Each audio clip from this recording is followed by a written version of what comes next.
Vocês estão felizes? Não sei se eu vou conseguir pregar. Não sei se eu vou conseguir pregar não, mas abre aí sua Bíblia comigo em Salmo 51. Quem está nos visitando aqui, que está visitando, não. Todo dia a gente dá uma salva de palmas, né? Na convenção, uma salva de palmas para os nossos visitantes. Vocês são muito amados, de verdade. Vocês são amados aqui. Para quem não me conhece, meu nome é Carlos, você que está assistindo em casa. Eu sou um dos líderes aqui no AN e é isso. Abre comigo aí em Salmo 51, a partir do versículo... Vamos ler a partir do versículo 5.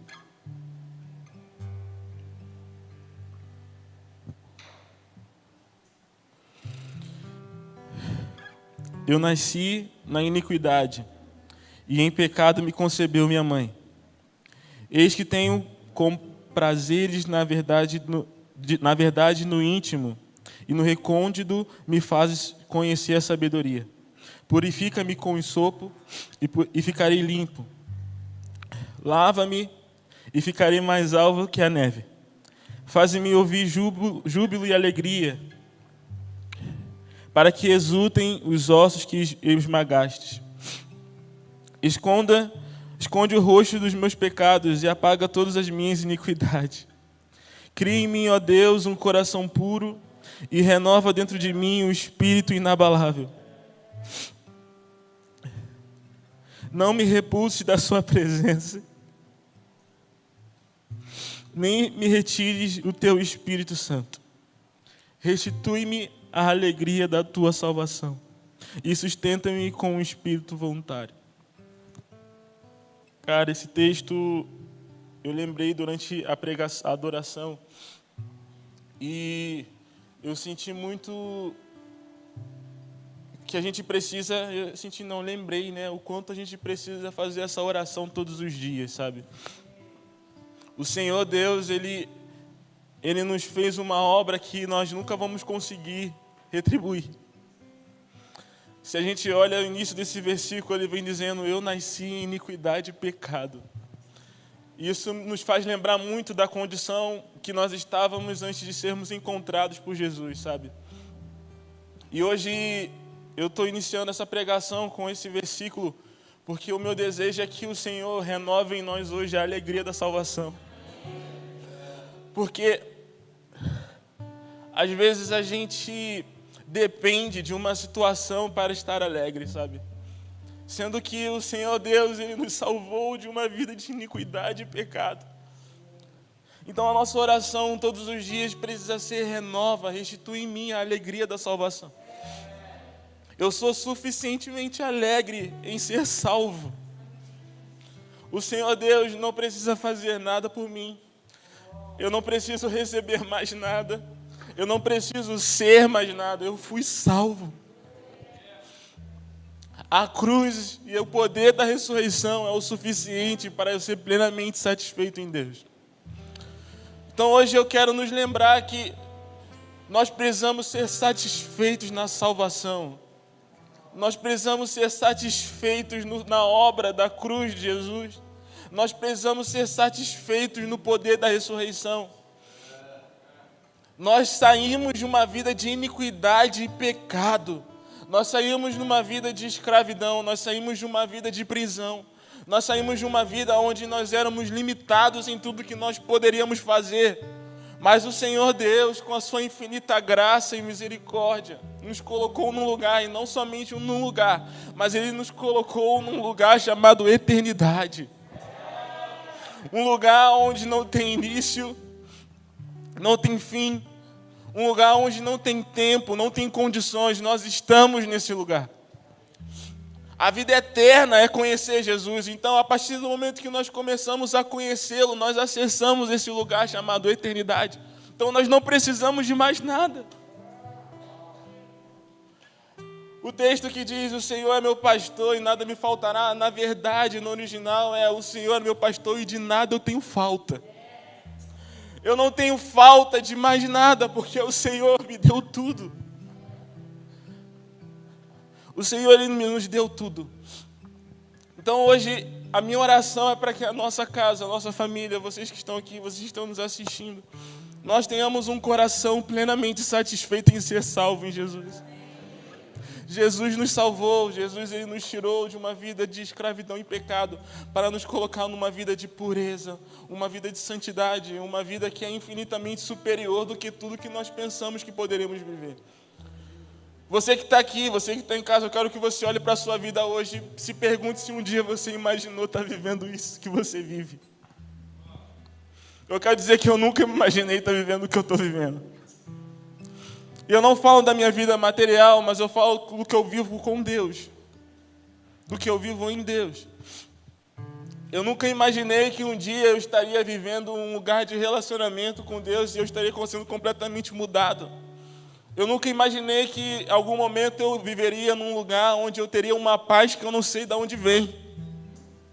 Uma paz que transcende meu entendimento. Eu nunca imaginei viver num lugar onde, quando eu não tenho nada, eu tenho tudo.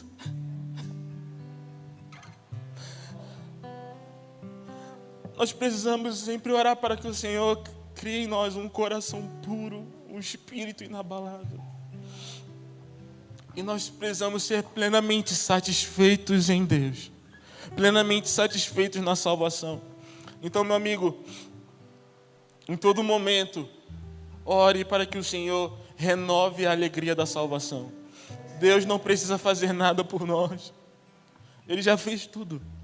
Ele já é tudo, Ele já nos deu tudo. E também eu quero te dizer que você não tem nada que você vai fazer para retribuir. Nós apenas precisamos receber a graça e a misericórdia de Deus. E estar plenamente satisfeito nele. E orar para que nós sejamos como essa pessoa aqui que Davi orou, né? Alguém com um coração contrito, quebrantado. Um coração puro. Sabe, nessa conferência, nesses dias, nós aprendemos muita coisa muito simples. São coisas muito simples, mas são muito fundamentais e coisas que a gente se perde. Porque as coisas a gente vai indo, conhecendo Jesus, às vezes a gente vai se aprofundando em coisas a respeito do próprio Evangelho e a gente vai se perdendo em coisas simples. A gente vai se perdendo em coisas pequenas, mas que são fundamentais para a gente permanecer. E eu vejo que o Ale falou sobre isso, eu quero falar de novo, a igreja de Sião é a igreja plenamente resolvida nas pequenas coisas. A igreja de Sião é a igreja que tem alegria na salvação. A igreja de Sião é a igreja que tem um coração puro. A igreja de Sião é uma igreja que é simples e prudente.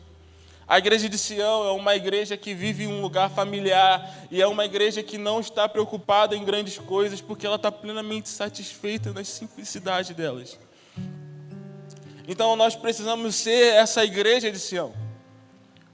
Porque quando a gente está muito preocupado em coisas grandes, e eu não estou indo contra a profundidade de conhecimento, pelo amor de Deus, isso é importante, isso é muito bom. Mas quando essa profundidade de conhecimento se torna um troféu para nós, isso é Sinai, não é Sião. Isso é Sinai.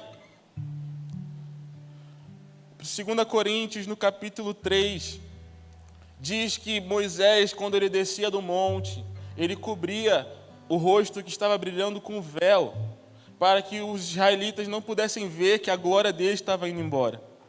Alguém que se gloria no próprio brilho, na própria glória, está no Monte Sinai e não no Monte Sião. Alguém que se gloria em ser muito de Deus está no Monte Sinai, não no Monte Sião. Mas a igreja dos primogênitos, a igreja rolada nos céus, a assembleia solene, a família de Deus que está no Monte Sião, é pessoas plenamente resolvidas em quem são. E não somente plenamente resolvidas nos que são, elas são firmes nas pequenas coisas. Então hoje, a minha oração é para que nessa última sessão, nesses dias, a gente tenha aprendido a ser firme e lembrar das pequenas coisas. Porque a igreja dos últimos dias, a igreja de Sião, é uma igreja pura, é uma igreja que tem alegria na salvação, é uma igreja que não está preocupada em ter troféus, tanto no serviço, tanto em conhecimento. É uma igreja que tem fome de conhecer o Senhor e apenas ama a presença. Salmo 51. Não me repulse da tua presença. Não me tire da tua presença. Nós precisamos ter essa oração. Nós precisamos ter esse coração. Está sempre orando para que o Senhor, Ele renove em nós a alegria da salvação. Amém? Amém. Amo muito vocês. Vamos para a pregação agora? Ai, Deus do céu. Abre comigo em Hebreus capítulo 12. Hoje eu quero falar sobre a família de Deus. Eu quero falar sobre o coração da família de Deus que está em Sião.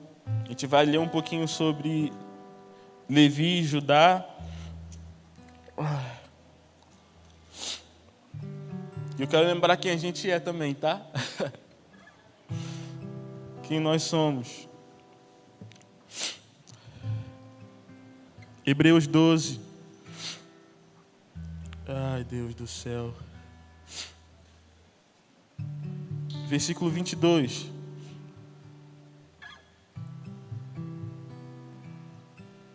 Tá muito difícil, gente. Santo Deus. Mas tendes chegado ao Monte Sião, e à cidade do Deus vivo, a Jerusalém celestial, e a incontáveis hostes de anjos, e a universal assembleia, e a igreja dos primogênitos arrolada nos céus, e a Deus, o juiz de todos, e os espíritos dos justos aperfeiçoados, e a Jesus, o mediador da nova aliança, e o sangue da expressão que fala de coisas superiores ao que fala do próprio Abel. Amém? Esse texto, o autor aos Hebreus, ele vem fazendo esse comparativo de Sião e Sinai. Ele vem dizendo sobre o Monte Sinai, vem falando sobre coisas a respeito do Monte Sinai. E aqui no versículo 22 ele vem entrando, mas tendes chegados, apesar de tudo isso, apesar de tudo que eu disse sobre o Monte Sinai, nós temos chegados ao Monte Sião. E quando ele vem dizendo que nós temos chegado ao Monte Sião, ele vem falando sobre coisas a respeito do Monte Sião. E ele vem dizendo que o Monte Sião é a cidade do Deus vivo, é a Jerusalém celestial, incontáveis hostes de anjos, a assembleia, a igreja dos primogênitos. Vem falando sobre o espírito dos justos aperfeiçoados, Jesus sendo mediador da nova aliança. E ele vem falando diversas coisas a respeito de Sião. E, sendo bem sincero, ele no finalzinho ele vem dizendo que o sangue de Jesus ele fala coisas superiores ao próprio Abel. E por que eu estou falando isso? Porque eu quero muito que a gente entenda que o Monte Sião, ele fala a respeito de família. Fala a respeito da família de Deus. E todos esses pontos que nós estamos vendo sobre as características do Monte Sião, fala a respeito de características da família de Deus ou características da Trindade, fala a respeito de um amor fraterno, fala a respeito de um relacionamento familiar. Então, a gente entende, a gente já falou muito sobre isso, que Deus ele vive família. O que a Trindade vive é família, né? Um relacionamento pleno entre os três. A dança da Trindade, aquele relacionamento que o Pai tem prazer no Filho, o Filho tem prazer no Espírito. E aí eles são plenamente satisfeitos nele mesmos. Então, isso é um relacionamento familiar. Então, a igreja de Sião é uma igreja que vive esse relacionamento familiar. Vocês estão aqui, gente? Então, é impossível nós falarmos sobre a igreja de Sião sem falar sobre família. É impossível, porque quando fala sobre a igreja dos primogênitos, está falando sobre irmãos, está falando sobre família. E quando fala sobre o sangue de Jesus ser superior ao sangue de Abel, está falando sobre irmãos, está falando de família. Então, quando fala sobre as características do Monte Sião, fala a respeito de família. Fala a respeito de relacionamento familiar, fala a respeito de vida sendo compartilhada e plenamente satisfeita uns nos outros, né? Um relacionamento pleno. Então é impossível, como eu disse, a gente falar sobre Sião sem falar de uma igreja que vive família. E quando nós entramos nisso, numa igreja que vive família, nós aqui, cara, é isso que a gente é, né? A gente fala muito sobre muitas coisas a respeito de família, né? Mas hoje eu quero falar um pouco sobre o amor fraterno, quero falar um pouco sobre esse relacionamento pleno que nós precisamos ter uns com os outros. Amém? Vamos lá? Então, hoje eu quero abordar esse tema, né? Hoje eu quero tocar nesse assunto, falando muito sobre o Antigo Testamento. Quando a gente vai no Antigo Testamento, a gente começa a ver o período ali em que o povo estava cativo no Egito, o povo estava sendo escravo. A gente vê Deus levantando 2 homens, Moisés e Arão. E quando Deus ele levanta esses homens para libertar o povo, Deus ele começa a inaugurar uma nova estação em Israel. E essa estação é a estação de libertação. Então, Moisés ele é levantado por Deus e ele vai de encontro ao faraó. A gente vê que Moisés, pela graça e pela provisão de Deus, ele cresceu dentro da família de Faraó, e Deus ele usa Moisés para libertar o povo. E nisso, quando Deus ele começa a libertar o povo, ele começa a instituir e construir coisas muito fundamentais e perpétuas a respeito da família de Deus. Uma delas é o tabernáculo e as tribos de Israel, as leis, são coisas que são passadas, mas que são sombras de coisas futuras e vindouras. Amém? Então, se você for ler o livro o Pentateuco, né, você vai ver que vai falar muito sobre leis.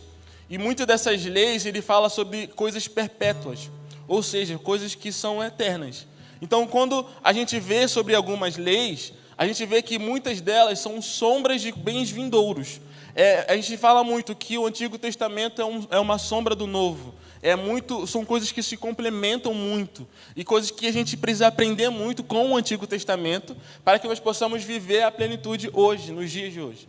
E quando a gente vê isso, a gente vê que Deus ele levanta Moisés e Arão, amém?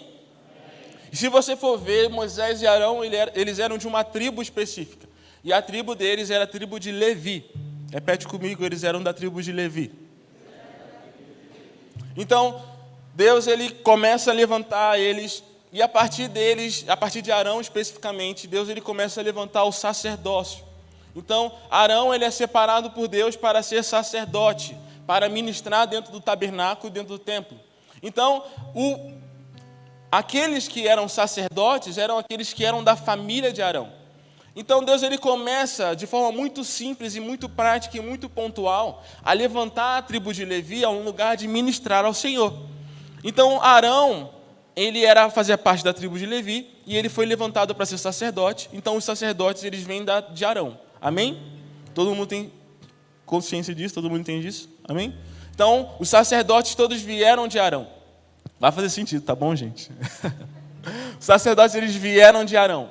Então, a gente vê que Deus ele começa a separar a tribo de Levi, e no decorrer dos livros de Êxodo e Deuteronômio, e Números também, Levíticos, fala sobre Deus separando a tribo de Levi para ministrar ao Senhor. Então, dentro da tribo de Levi, tinha os sacerdotes, eram aqueles que entravam no templo, tanto no santo lugar, tanto no santo dos santos, e o átrio era para todos, né? Mas o santo lugar e o santo dos santos era um lugar onde apenas os sacerdotes e o sumo sacerdote uma vez por ano. E todos eles eram da tribo de Levi. Então, a gente começa a ver que Deus ele começa a separar essa tribo. Então, abre comigo aí em Números capítulo 1, versículo 47.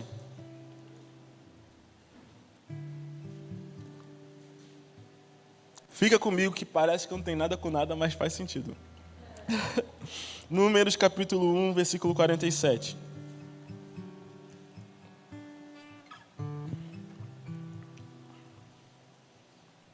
Diz assim: mas os levitas, segundo a tribo de seus pais, não foram contados entre eles.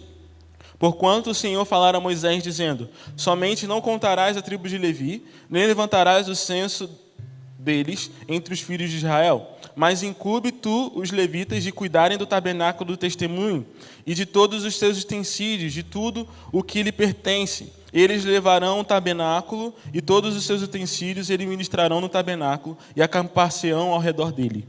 Então aqui a gente começa a ver que Deus ele separa os levitas para ministrar e para cuidar do tabernáculo. Por isso que quem aqui já foi da Assembleia de Deus?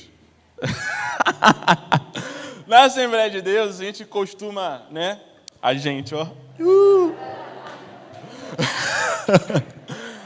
O Ministério de Louvor da Assembleia de Deus, né? Fala que são os levitas, né? É uma aplicação um pouco que a gente consegue entender, por conta da separação da tribo de Levi para ministrar ao Senhor. Apesar dos ministros de louvor não levitarem, eles são chamados de levitas, né? Mas é por conta disso, porque Deus ele separou a tribo de Levi para ministrar o tabernáculo e também para cuidar dos utensílios do tabernáculo. Então, dentro da tribo de Levi tinha os sacerdotes e também tinham 3 outras famílias, que são os coatitas, os gersonitas e os meraritas, que são famílias que eram responsáveis para cuidar de coisas do templo. Por exemplo, os coatitas, eles cuidavam dos utensílios da sala do trono. Da sala do trono, oh, aleluia. Do tabernáculo. Os coatitas, eles cuidavam do candelabro, da mesa, do incensário. Os gersonitas, eles cuidavam da cortina, da estrutura. E os meraritas eram aqueles que estavam ali para montar e desmontar o tabernáculo. Então, eles poderiam cuidar do tabernáculo do Senhor. Então, Deus ele separa eles e as famílias dos levitas. Então, muitas vezes você vai ler assim, os levitas e os sacerdotes da tribo de Levi. Quando Deus está falando sobre isso, nesses livros do Pentateuco, está falando muito sobre as pessoas que estão responsáveis pelo tabernáculo do Senhor. Só que a gente vai entendendo o porquê que Deus ele separa os levitas para cuidar do tabernáculo. E a Ana, ela pregou ontem, quando ela estava pregando, eu fiquei assim, meu Deus, ela vai pregar minha pregação, santo Deus. E ela estava falando sobre a família de Corá, né, os filhos de Corá, que também são da tribo de Levi. E eles estavam responsáveis ali por ficar na porta e tudo mais. E a gente vê que a Ana, quando ela foi falando sobre Deus, ele não permitia que qualquer um tocasse em utensílios sagrados. Até mesmo os coatitas, que eram responsáveis por isso, eles não poderiam tocar em muitas coisas, porque senão eles iam morrer. E isso está dizendo até aqui no livro de Números, se você for continuar lendo. Então não é qualquer pessoa que poderia tocar em algo do Senhor. Não era qualquer um que poderia ministrar no templo. Não era qualquer um que poderia apenas levantar a cortina do tabernáculo. Deus ele separou uma tribo específica para fazer todos esses serviços. Mas, Carlos, por que Deus separou essa tribo específica para fazer isso? Abre comigo em Deuteronômio 18, versículo 1. Israel tinha muitas tribos, mas Deus ele escolhe os levitas. Deus ele levanta a partir da tribo de Levi pessoas para conduzir o povo e para ministrar o povo. Deuteronômio 18, versículo 1 diz assim, olha só, os sacerdotes levitas e toda a tribo de Levi, ou seja, está falando sobre os sacerdotes, está falando sobre todas as outras famílias que eram responsáveis pelo tabernáculo. Não terão parte nem herança em Israel, das ofertas queimadas ao Senhor e daquilo que lhes é devido comerão, pelo que não terão herança no meio dos seus irmãos. O Senhor é a sua herança. Como lhes tenho dito, será este, pois, direito devido aos sacerdotes da parte do povo, dos que oferecem sacrifícios, seja gado ou rebanho, ou darão aos sacerdotes espádua e queixadas e bucho. Vamos ler aqui a partir do versículo 6 agora. Não, versículo 5. Porque o Senhor Deus os escolheu entre todas as tuas tribos para ministrar em nome do Senhor, eles e os seus filhos todos os dias.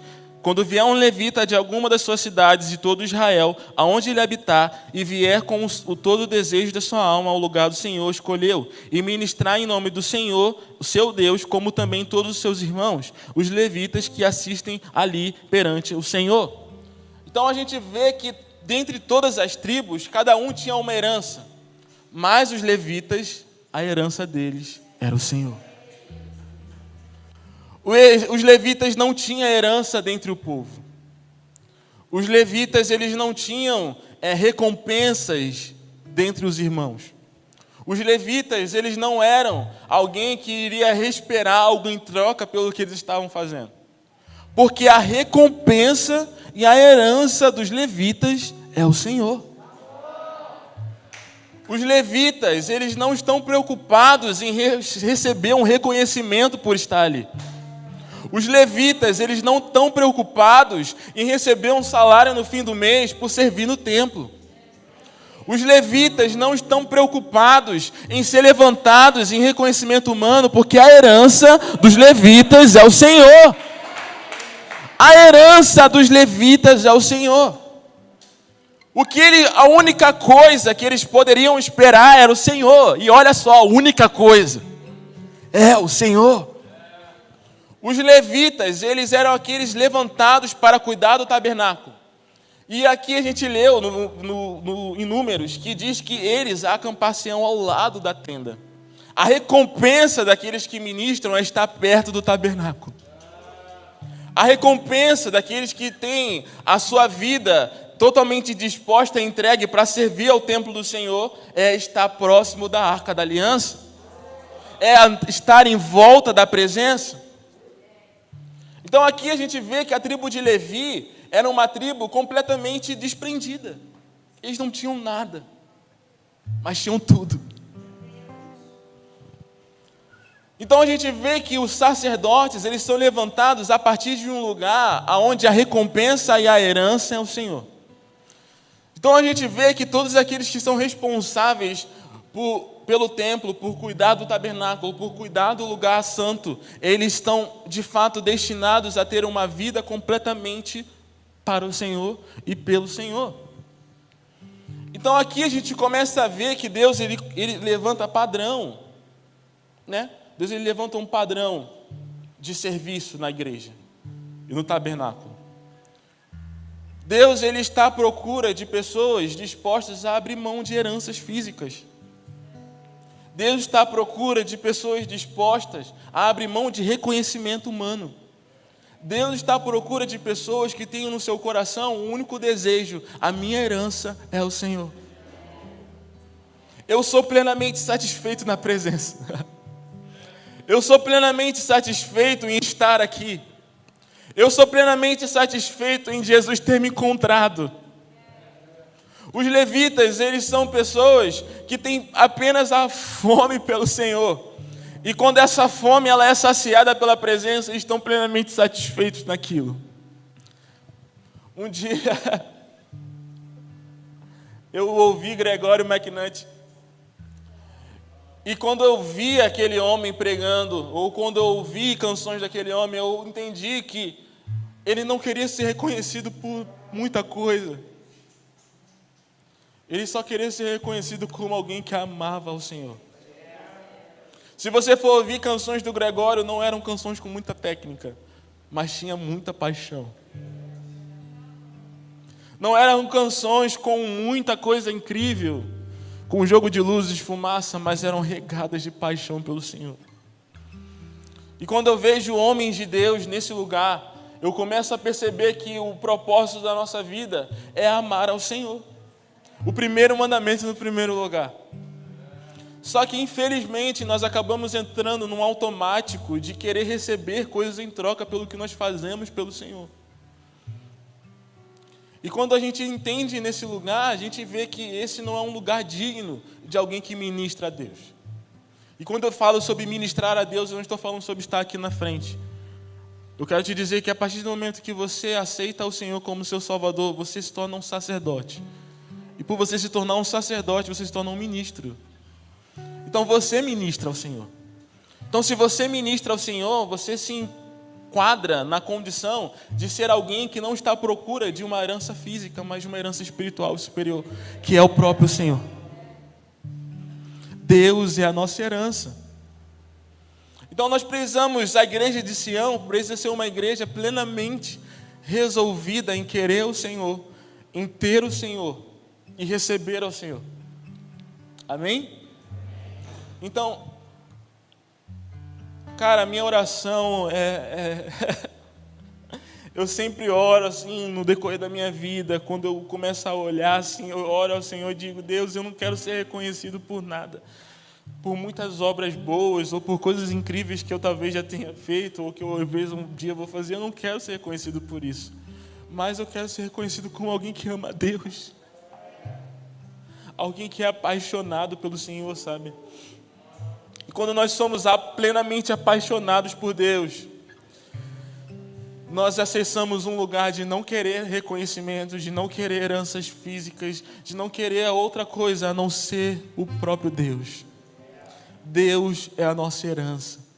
Deus é a nossa recompensa. Deus é tudo que nós queremos e tudo que nós precisamos. Deus, Deus e Deus. Nós precisamos ter no coração, sabe, esse anseio de ser como os levitas. A herança dos levitas é o Senhor. Amém? E quando a gente vai falar sobre Levi, porque os levitas, né? A gente ainda vai entrando em muita coisa, a gente ainda vai entendendo muita coisa, o porquê que Deus escolhe os levitas. Abre comigo em Gênesis, no capítulo... Eu anotei aqui muita coisa. Gênesis, no capítulo 34. Gente, na época que eu pregava na base, eu custei a aprender a fazer esboço, né? Aí o Thiago está aqui? O Thiago está aqui não, né? Tinha uma vez que os meus esboços eram tipo assim, Hebreus, Números, Deuteronômio, só a referência, não tinha escrito nada. Aí acabou a pregação ao Thiago, me passa o seu esboço aí. Eu, claro, mandei várias referências, não tinha nada escrito. A Bíblia, meu esboço, mano. E hoje eu fiz assim, estava com saudade de fazer esboço assim. Ficar escrevendo é muito complicado. Enfim, vamos voltar aqui em nome de Jesus. Onde que eu estava? Falar de Levi, isso. Lá em Gênesis, eu falei o quê? 37? 34, né? Em Gênesis 34, eu quero que você anote aí esse capítulo todo. Fala a respeito de uma situação que aconteceu com uma das filhas de Jacó. E essa filha se chamava Diná. Diná um dia saiu ali de perto de onde a família dela estava acampada e, infelizmente, ela foi violentada por um dos homens de uma outra tribo. E nisso, quando ela foi violentada, os irmãos... Eu vou parafrasear e depois você lê o capítulo, tá bom, gente? Os irmãos dela e a família ficou completamente indignada. Mas aí acabou que Jacó fez um acordo com o povo e daquela outra tribo e eles se circuncidaram. E você vai ler esse capítulo e você vai entendendo tudo o que aconteceu. Mas o que eu quero dizer é sobre a partir do versículo 25. Diná, ela tinha sido violentada, ela tinha sido abusada e ela tinha sido maltratada. Ou seja, ela tinham abusado da inocência dela, né? E aqui a gente vê que, a partir do versículo 25, a gente vê Levi tomando uma postura de matar todos aqueles homens. Levi, ele puxou a espada e matou todos aqueles que tinham ferido a irmã dele. Então aqui a gente... Depois de você ler esse capítulo, mas o que eu quero dizer é, Deus, ele não escolhe os levitas à toa. Levi, ele tinha a característica de um homem violento. E aqui, essa atitude talvez tenha muitos pontos de vista, né? Tem um livro do Leandro Barreto que ele fala muito sobre cada homem de Deus, e cada homem depende muito do ponto de vista de que você vê cada situação, né? Mas, trazendo nesse ponto de vista do que a gente está falando aqui hoje, a gente vê a postura de Levi como alguém que era completamente violento no amor fraterno. Alguém que era violento em proteger a sua família. Alguém que era violento em proteger os seus irmãos. Os levitas, eles não somente tinham o Senhor como herança, mas eles eram completamente violentos no amor fraternal. Ele não permitia com que alguém violasse a sua irmã. Ele não permitia com que alguém maltratasse a sua irmã. Ele não permitia que alguém abusasse da sua irmã. E se você for ver o livro de Cantares, ainda fala sobre a mesma situação. Nós já temos uma irmãzinha que ainda não tem seio. O que nós faremos com ela? E a igreja que ministra ao Senhor precisa ser uma igreja que tenha um coração completamente violento em defender o amor fraterno.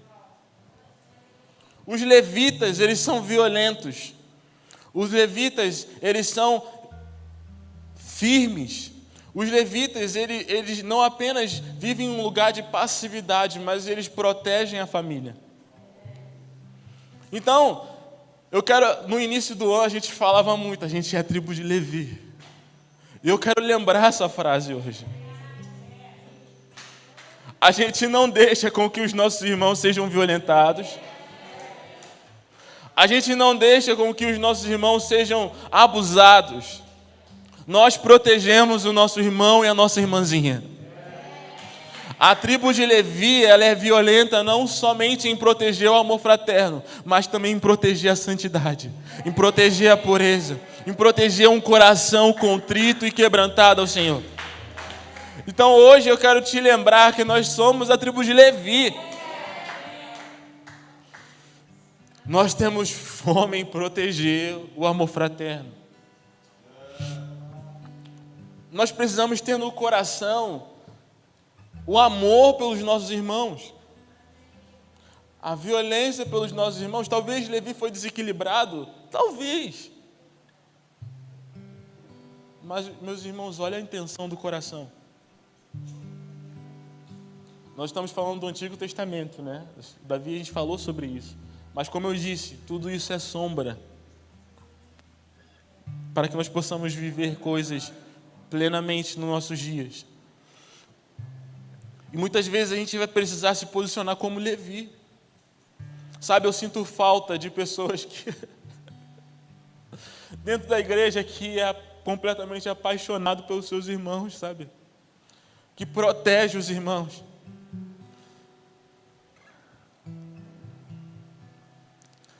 A gente precisa começar a ter mais zelo pelo amor fraternal.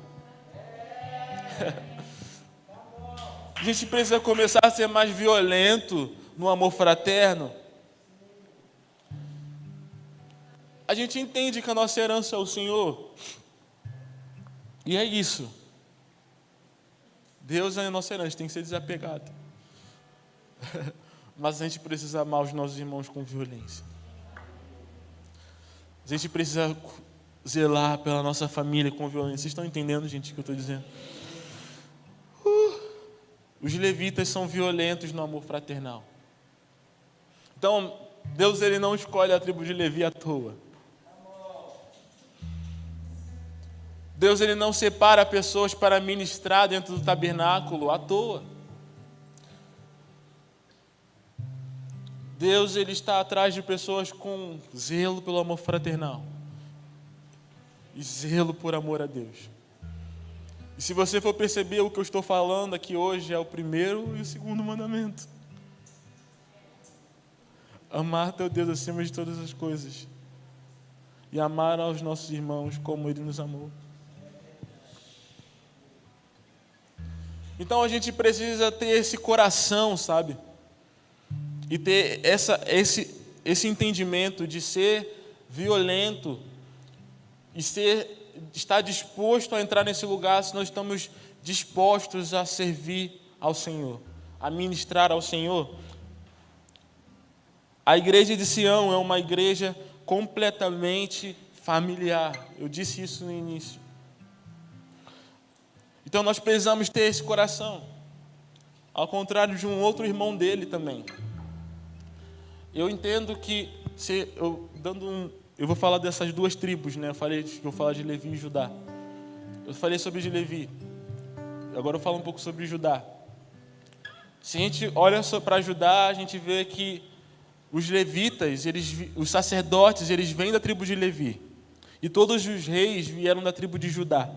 Por isso que Jesus ele vem da tribo de Judá, porque é a tribo real, é a tribo de onde vêm os reis.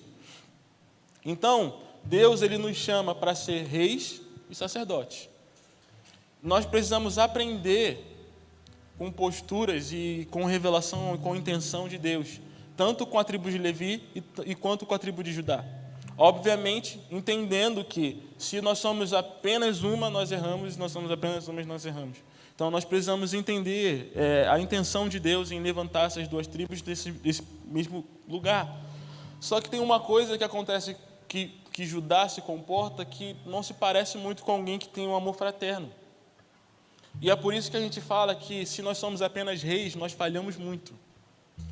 Porque o rei, ele tem muito um lugar de governar, né? O rei, ele está muito no lugar de assumir um lugar de governo. Só que se nós somos reis, mas não somos sacerdotes, nós não construímos uma igreja, nós construímos uma empresa.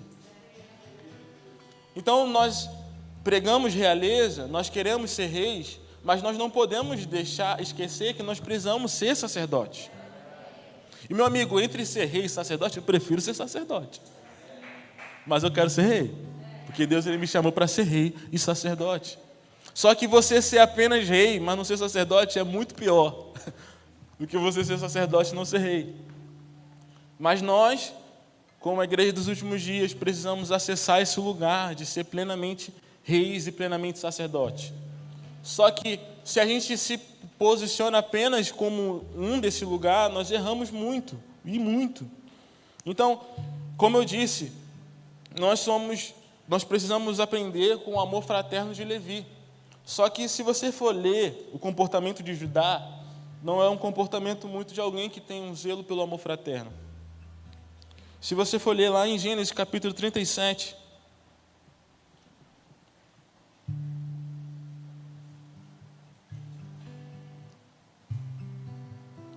no versículo 26, diz assim: Então disse Judá a seus irmãos: De que proveita matar o nosso irmão e esconderes o sangue? Vinde, vendemos aos ismaelitas. Não ponhamos sobre ele a mão, pois ele é o nosso irmão e a nossa carne.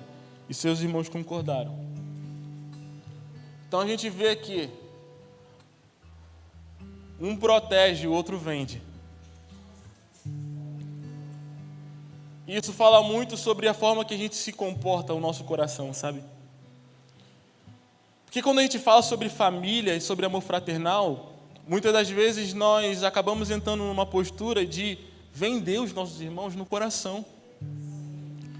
Quando a gente não tem que Deus é a nossa herança, quando a gente não tem o zelo pelo amor fraterno, quando a gente vê o nosso irmão crescendo no nosso meio, nós acabamos querendo vender ele.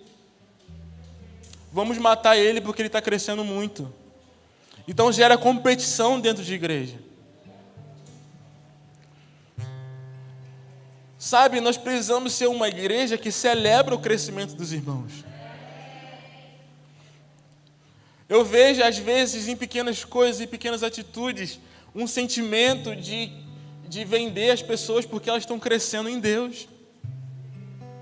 Não, aquela ali está crescendo só porque está com fulano. Vendeu. Nossa, aquela ali está crescendo só porque está fazendo isso. Vendeu. Vendeu o seu irmão. No seu coração. Sabe, nós precisamos ser uma família que celebra, que empurra. Eu oro para que no nosso meio não tenha nenhum resquício de pessoas que vendem os irmãos. Nós precisamos celebrar. Nós precisamos celebrar o crescimento espiritual. Nós precisamos celebrar que Deus está levantando. Nós precisamos celebrar que Deus está mudando. Nós precisamos celebrar que Deus está derramando. Nós precisamos começar a ter zelo e violência pelo amor fraterno. Nós não podemos deixar a comparação entrar no nosso coração. Porque quando a comparação entra no nosso coração, nós acabamos vendendo os nossos irmãos. E eu quero te dizer que uma igreja que vende irmãos no coração é uma igreja que não gera filhos. Porque se você for ler a partir do versículo 38, você vai ver sobre 3 filhos de Judá. Um filho se casou com Tamar e ele morre. E aí tem um outro filho que é Onã. E Onã, ele se casou com Tamar. Só que quando eles tinham relações sexuais para ter filhos, Onã, ele jogava o sêmen na terra. Ele não permitia que Tamar engravidasse. Sendo que naquela época, a mulher ela era glorificada, né? Ela era reconhecida quando ela tinha filhos. Então ele fazia com maldade apenas para usar dela. Então, uma igreja que vende é uma igreja que não gera, mas usa. Então, nós não podemos ser como Onã, filho de Judá que vendeu o irmão. Nós não podemos permitir com que esse sentimento entre no nosso coração. Porque uma igreja que tem zelo pelo amor fraternal é uma igreja que levanta os irmãos. É uma igreja que gera filhos. Não é uma igreja que mata. Não é uma igreja que vende. Não é uma igreja que diminui, mas é uma igreja que celebra. Nós precisamos começar a celebrar os nossos irmãos crescerem. Vocês estão entendendo, gente? Essa é a igreja de Sião. Uma igreja que celebra o amor fraterno. Glória a Deus porque o meu irmão está crescendo. Glória a Deus porque ele está sendo mudado. Glória a Deus porque ele está sendo enviado. Glória a Deus porque Deus está derramando algo fresco sobre ele. Nós precisamos começar a ter violência, ter nesse sentimento de celebrar. Celebrar o que Deus está fazendo na vida de cada um de nós, sabe? Celebrar o que Deus está fazendo na vida. Ter esse coração do amor fraterno, sabe? Porque se nós permitirmos que no nosso coração comece a ter esse comércio e esse sentimento de vender os irmãos, nós não vamos ser uma igreja para a cidade que gera filhos. Nós não vamos ser uma igreja que levanta as pessoas. Nós vamos ser, sabe, aquela igreja que tem aquelas pessoas inalcançáveis, que está ali em cima e ninguém consegue tocar? Nós não somos essa igreja. Nós somos a igreja que tem zelo pelo amor fraterno e ninguém violenta os nossos irmãos. A igreja de Sião é uma igreja violenta no amor fraternal. Não é uma igreja que não gera, é uma igreja que dá muitos filhos. E não são filhos para nós, mas filhos para Deus. Filhos para Deus, porque é a igreja dos primogênitos arrolados nos céus. Não é a igreja dos primogênitos arrolados em nós, é arrolado nos céus, é de Deus, para Deus, por Deus. Então nós não podemos ter no nosso coração esse comércio e essa comparação, essa falta de celebrar os nossos irmãos. Nós precisamos começar a ter zelo pelo amor fraterno. Nós precisamos ser violentos no amor fraternal. Nós precisamos aprender com a tribo de Judá, mas também nós precisamos aprender com a tribo de Levi. Nós precisamos ser violentos no amor. Vocês estão entendendo, gente? Sabe, esse sentimento, ele vem gerando muitas coisas. Ainda mais quando a gente fala sobre igreja, né? A gente fala sobre pessoas que são levantadas como líderes.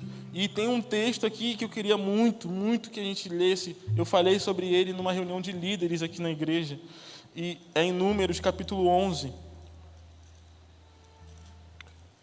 Porque nós não podemos diminuir o que Deus está fazendo. Nós precisamos deixar com que as pessoas cresçam, deixar com que as pessoas se levantem, deixar com que Deus levante as pessoas. Sabe por que Judá quis vender o José? Porque José estava crescendo em Deus.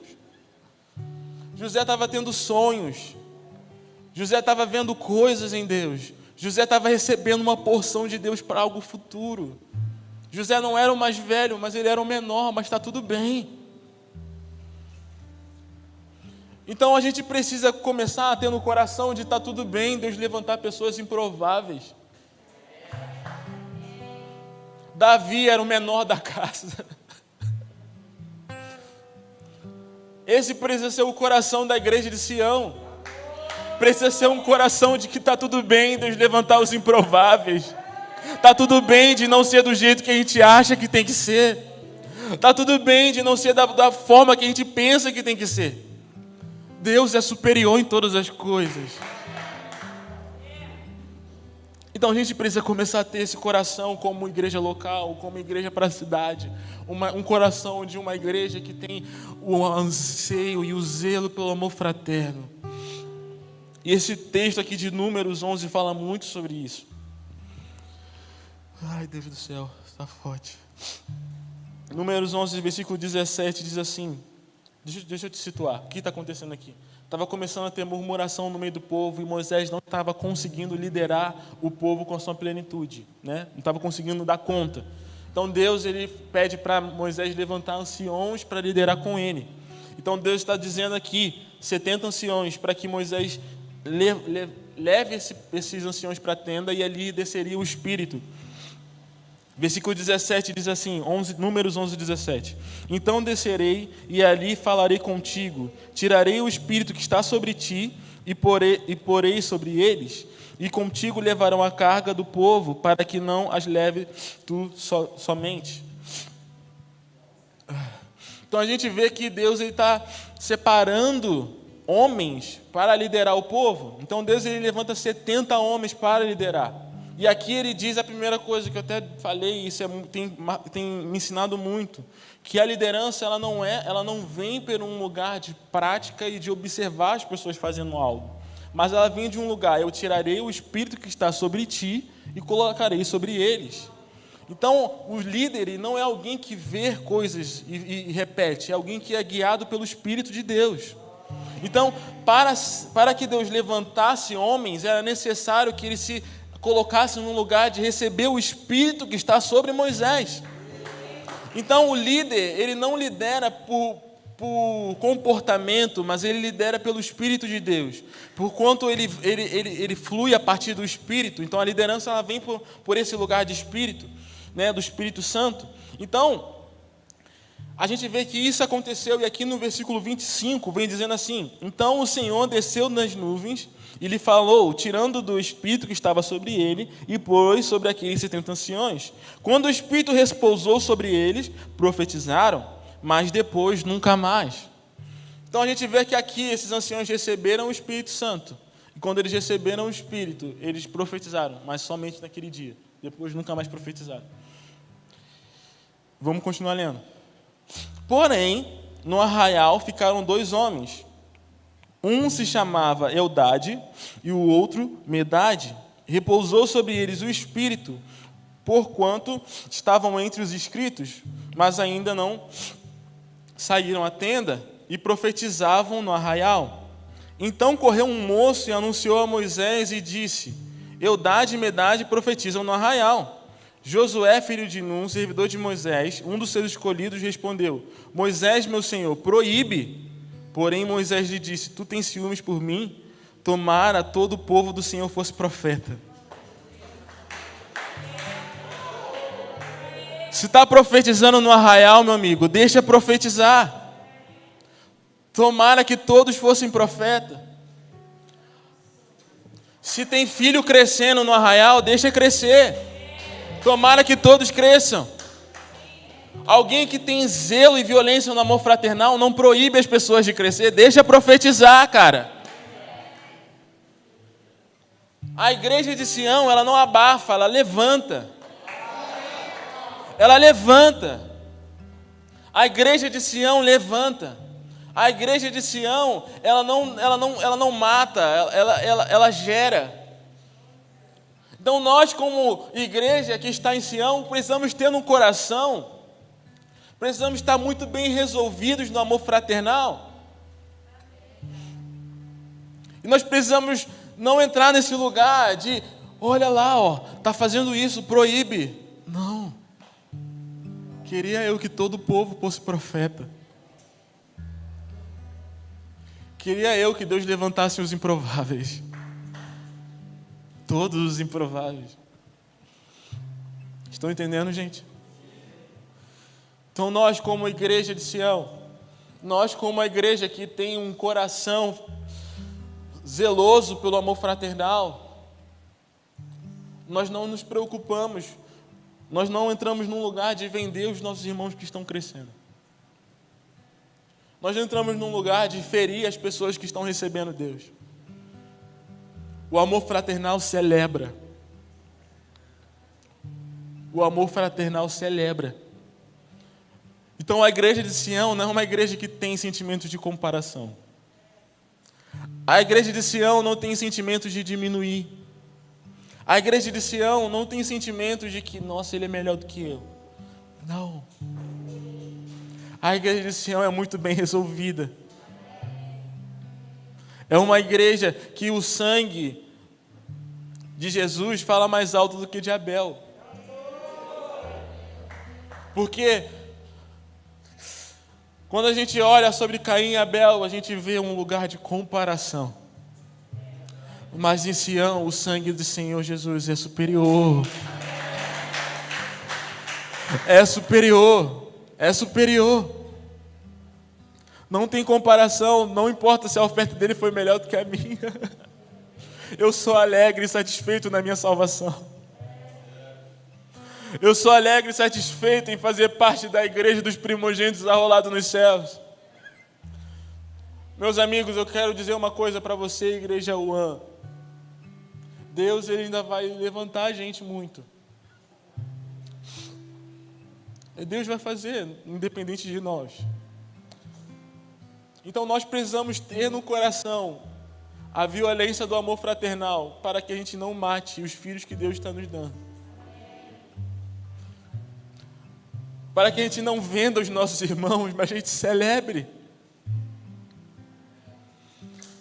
O como você tem celebrado os seus irmãos crescendo na sua vida profissional, na sua vida emocional, espiritual. Nós precisamos celebrar. Porque se a gente entrar num lugar de comparar e vender, nós não vamos ser uma igreja que gera filhos. Nós precisamos ter zelo pelo amor fraternal. Se você for ler o livro de Apocalipse, fala sobre a carta às igrejas, e a única carta que não tem nenhuma advertência é a igreja de Filadélfia, que é a igreja do amor fraternal. Filadélfia, amor fraterno. Nós precisamos ser essa igreja, nós precisamos ter esse coração, nós precisamos ter esse zelo e essa violência de preservar e guardar os nossos irmãos e celebrar o crescimento, celebrar o que Deus está fazendo. Queria eu que todo o povo fosse profeta. Então hoje, eu estou aqui, cara, e eu quero liberar sobre nós um lugar de nós acessarmos uma violência no amor fraternal. E não tenha medo de crescer em Deus, mesmo se você for improvável. Porque aqui, meu amigo, eu falo muito, aqui é a igreja dos improváveis. A gente não devia nem estar aqui. Mas a prova é Deus, cara. Então não tenha medo de crescer. Nós queremos gerar uma casa em que o José não é vendido. Aqui o José não vai ser vendido. Aqui o José vai ser celebrado porque ele está vendo algo em Deus. Aqui a gente vai celebrar José, a gente não vai vender José. Aqui Diná não vai ser violentada. A igreja de Sião é uma igreja que tem...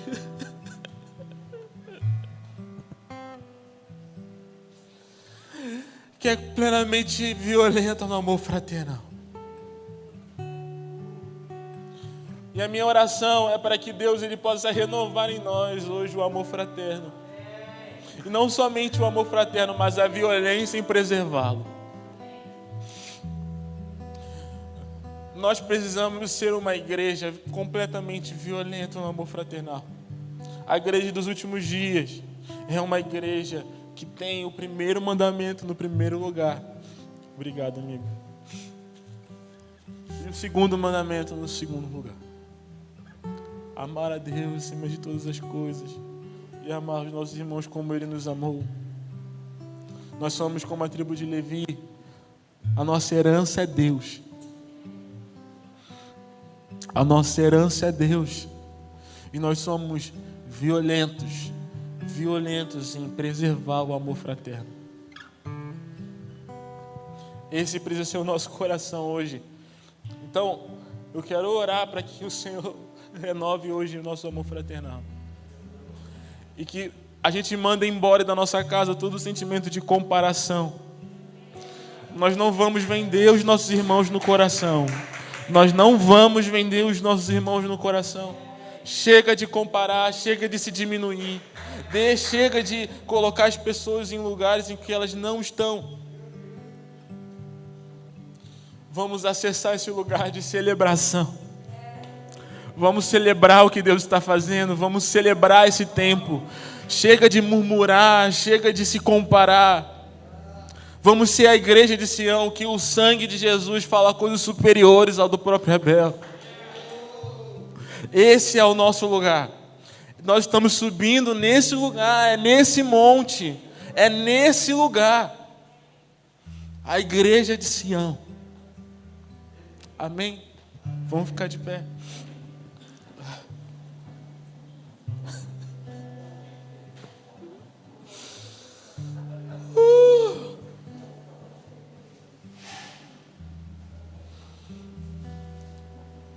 Hoje eu quero te convidar a orar por isso comigo. Orar para que a gente tenha no coração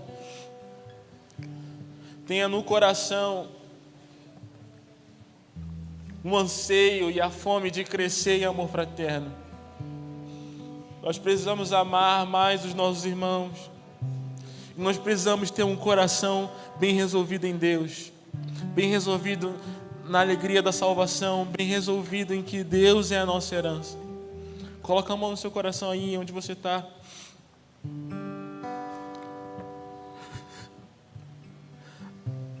Obrigado, Jesus.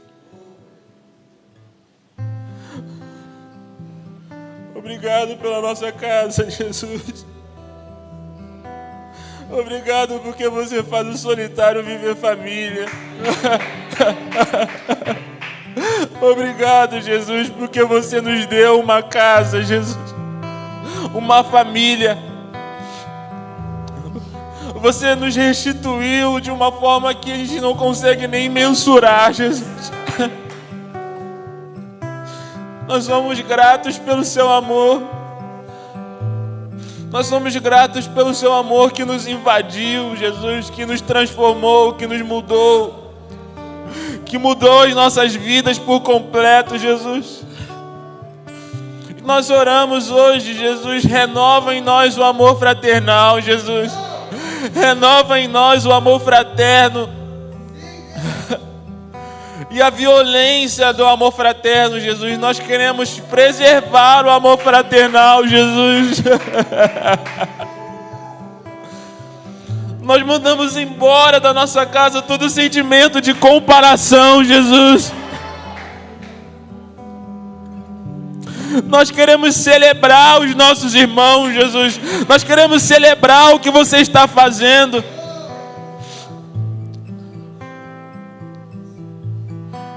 Queríamos nós que todos fossem profetas.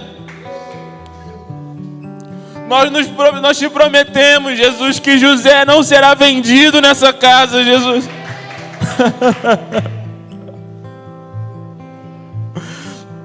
Eis-nos aqui, Jesus, para preservar a nossa irmã mais nova, aquela que ainda não tem seio, Jesus. Batize-nos, Jesus, como a igreja de Sião, Jesus. A igreja que tem fome pelo amor fraternal, Jesus. Nós chamamos, Jesus. Nós amamos o que você tem feito em nós. Nós amamos o que você tem feito na nossa casa, o que tem feito no Rio de Janeiro, Jesus. Essa é a nossa oração, Jesus. Nós queremos crescer no amor fraternal, Jesus. Eu oro, Jesus, todo sentimento de inveja vai embora agora. Todo sentimento, Jesus. Toda orfandade vai embora agora em nome de Jesus. Em nome de Jesus. Em nome de Jesus. Todos os sentimentos de privilégios vai embora agora em nome de Jesus. Em nome de Jesus. Nós mandamos embora da nossa casa, Jesus.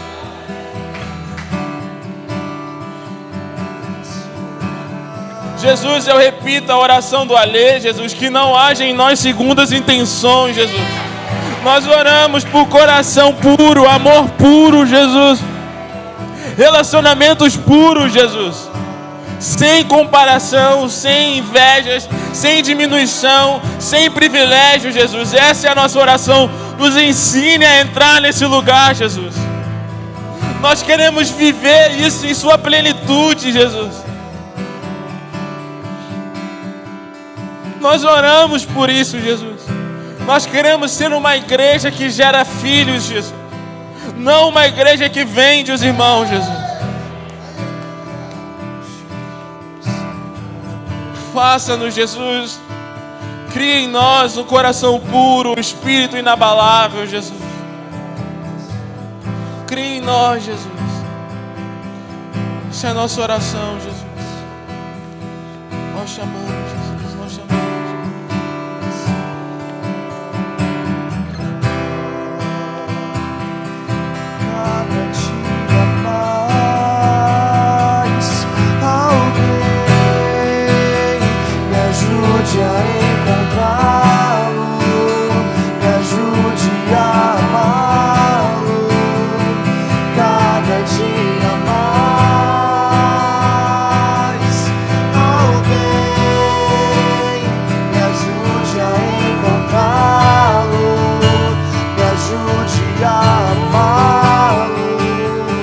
Cada dia mais alguém me ajude a encontrá-lo, me ajude a amá-lo. Cada dia mais alguém me ajude a encontrá-lo, me ajude a amá-lo. Cada dia mais alguém me ajude a encontrá-lo, me ajude a amá-lo. Cada dia mais alguém me ajude a encontrá-lo, me ajude a amá-lo. Cada dia mais alguém me ajude a encontrá-lo, me ajude a amá-lo. Cada dia mais alguém me ajude a encontrá-lo, me ajude a amá-lo. Cada dia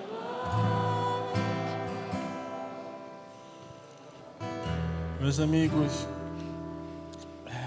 nessa mesma atmosfera, nesse mesmo ambiente, eu quero aproveitar essa palavra, aproveitar o que Deus está fazendo aqui. Eu queria pedir, se tem alguém aqui no templo agora que trabalhou durante essa conferência, levanta essa mãozinha assim. Se você for staff, criação, levanta a sua mão. Queria que a gente desse uma salva de palmas para eles.